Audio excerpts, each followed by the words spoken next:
अब आपको खबर दें गुजरात से। तफसीलात के मुताबिक डीपीओ कम्प्लेक्स में district police officer Ahmad Nawaz Shah और एसपी इन्वेस्टिगेशन रियाज अहमद नाज ने सर्कल अफसरान एसएचओज के साथ क्राइम के हवाले से खसूसी मीटिंग की, जिसमें सर्कल अफसरान तमाम एसएचओज ने शिरकत की। मीटिंग में डीपीओ गुजरात ने ज़ेर तफ्तीश मुकदमात, मुजरिमान, इश्तहारियों की गिरफ्तारी और मनशियात के हवाले से तमाम अफसरान की कारकर्दगी का फर्दन जायजा लिया। तमाम अफसरान पर वाज़ेह किया कि बदमाशी और असलह कल्चर किसी सूरत बर्दाश्त नहीं किया जाएगा।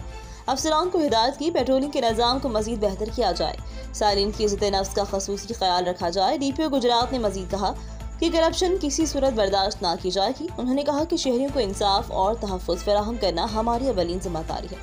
इंसाफ में रुकावट और महकमे की बदनामी का बायस बनने वाले अफसरान की महकमे में कोई जगह ना है।